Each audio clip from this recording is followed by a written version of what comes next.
ఈరోజు తెలంగాణ ఆంధ్ర గురించి ఏం మాట్లాడతావు? నీ బాబు ఎవరు? నీకు ఈరోజు రిమోట్ కంట్రోల్ పెట్టి ఆడిస్తున్నటువంటి చంద్రబాబు ఎవరు?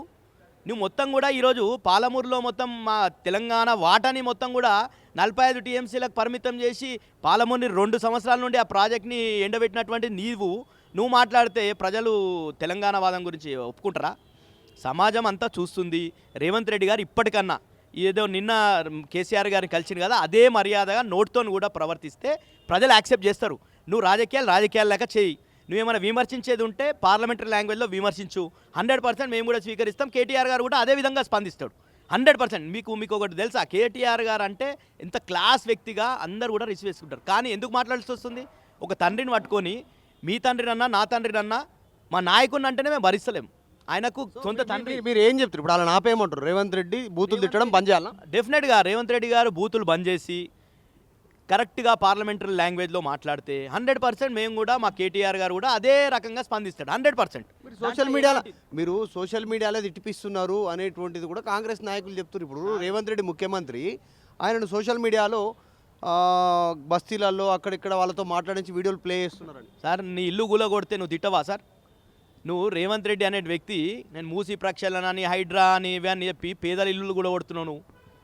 నీ మంత్రులకు లేవా?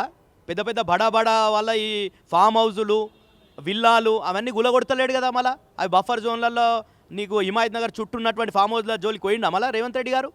పేదలు 40 గజాలు 60 గజాల్లో ఉంటున్నటువంటి వాళ్ళ గూడు చెదిరితే వాళ్ళ జీవిత లక్ష్యంగా వాళ్ళు ఒక గూడు కట్టుకొని వాళ్ళు ఉంటే నువ్వు ఆ గూడుని చెదిమేస్తే తప్పకుండా వాళ్ళ ఆవేదనతో ఆక్రోశంతో మాట్లాడతారు. అది బీఆర్ఎస్ పార్టీకి ఏం సంబంధం? బీఆర్ఎస్ పార్టీకి ఏం సంబంధం? ఇప్పుడు లగచర్లలో రైతులు తిరుగుబాటు చేసిర్రు. ఎందుకు?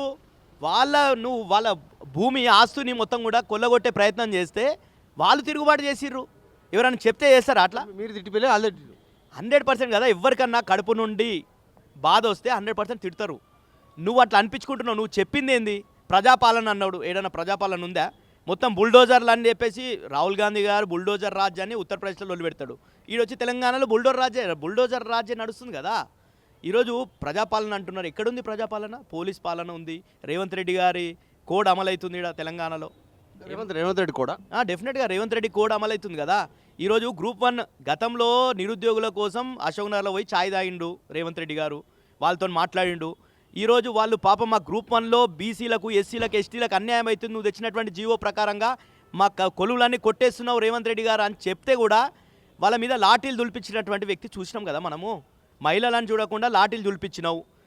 అంగన్వాడీలు ఆశా వర్కర్లు వస్తే వాళ్ళ పరిస్థితి అదే చేసినావు. నువ్వు బట్టలు గుంజి ముష్టి గుద్దులు గుదిపించినావు పోలీసు వాళ్ళతోని. ప్రజలు గమనిస్తున్నారు. ప్రజాపాలన ఉంటే రైతులకు బేడీలేసి తీసుకుపోయేటటువంటి పరిస్థితి ఎందుకు? ఈ రాజకీయాల్లో నిజంగా చర్చ జరుగుతుంది మాటలపైన సోషల్ మీడియాలో, సమాజంలో. ఎండ్ కార్డ్ ఎప్పుడు ఇట్లాంటి వాటికి, ఇట్లాంటి మాటలకు, ఇట్లాంటి దూషణలకు, ఇట్లాంటి అబ్యూజివ్ లాంగ్వేజ్కి ఎండ్ కార్డ్ ఎట్లా పడాలి? డెఫినెట్గా మధు గారు, మేము కూడా రాజకీయాల్లో మనం కూడా ప్రజాప్రతినిధులు కావాలనుకునేటోళ్ళం, రాజకీయాల్లో ఉండాలనుకునేటోళ్ళం. అందరం కూడా మంచి పార్లమెంటరీ లాంగ్వేజ్ మంచిగా మాట్లాడాలని కోరుకుంటున్నాం మేమంతా. కానీ రేవంత్ రెడ్డి గారు దాన్ని స్టార్ట్ చేయాలి. రేవంత్ రెడ్డి గారు ఆ భాష ఇడిచిపెట్టేసి నేను కేసీఆర్ గారిని తిడితేనే నేను ముఖ్యమంత్రి అయినా కాబట్టి నేను తిడితేనే ఇంకా ముఖ్యమంత్రిగా కొనసాగుతానే అనే ఫీలింగ్లు ఉన్నాడు. తప్పది. కేసీఆర్ గారు కూడా ఉద్యమంలో చాలా మాట్లాడిండు. ఉద్యమంలో ఆ భావోద్వేగాలు ఉన్నప్పుడు మాట్లాడిండు. కానీ పాలనలో వచ్చే వరకు 10 సంవత్సరాల్లో ఎంత సుపరిపాలన అందించిండు? ఎవరి మీద ఏమైనా దాడులు జరిగినాయా? ఆందోళన మీద దాడులు జరిగినాయా? ఏడ ఇబ్బందులు కాకుండా 10 సంవత్సరాల పాలన కొనసాగింది. రేవంత్ రెడ్డి గారు కూడా అదే విధంగా కొనసాగిస్తే ఆయన సైడ్ నుండి స్టార్ట్ అయితే డెఫినెట్గా కేటీఆర్ గారు కూడా మంచిగా రిసీవ్ చేసుకుంటాడు. ఇది శుభభ్రత్ పటేల్, బీసీ కమిషన్ మాజీ మెంబర్, బీఆర్ఎస్ పార్టీ ఉద్యమ నాయకులు. స్టేట్మెంట్ ఏం చేస్తూ ఉన్నారంటే ఇప్పటికైనా దూషణలు బంద్ చేయాలంటే మీ దగ్గర నుంచి ఎట్లా ఉంటుందో ఇక్కడ నుంచి కూడా రిప్లై అట్లే ఉంటుంది అంటున్నారు. ఒకవేళ మీరు మంచిగా మాట్లాడితే మంచిగా మాట్లాడతాం, లేదంటే టిట్ ఫర్ టాట్ ఉంటుంది అనేటువంటి స్టేట్మెంట్ చేస్తూ ఉన్నారు. కేసీఆర్ ఆయన సొంత తండ్రి కేటీఆర్కి ప్రెసిడెంటే కాదు, మాజీ ముఖ్యమంత్రే కాదు. కాబట్టి ఆయన మీద మాట్లాడినటువంటి మాటలపైన కేటీఆర్ చేసింది కరెక్టే, బీఆర్ఎస్ మొత్తం మద్దతుగా ఉంది, తెలంగాణ సమాజం కూడా మద్దతుగా ఉంటుంది అనేటువంటి స్టేట్మెంట్ చేస్తూ ఉన్నారు. వీడియో జర్నలిస్ట్ జాఫర్తో మధు మల్గేడి గారు, హైదరాబాద్. తెలుగులో ఫాస్టెస్ట్ న్యూస్ ఇప్పుడు కొత్త అవతారంలో 5 సెకండ్లోనే పూర్తి వార్తా సమాచారం మీ చేతిలో. సోషల్ మీడియా ట్రెండ్స్ మీ కళ్ళ ముందుకే live TV and voice search ఆప్షన్స్తో ఇప్పుడే డౌన్లోడ్ చేయండి. యాప్ లింక్ డిస్క్రిప్షన్లో ఉంది.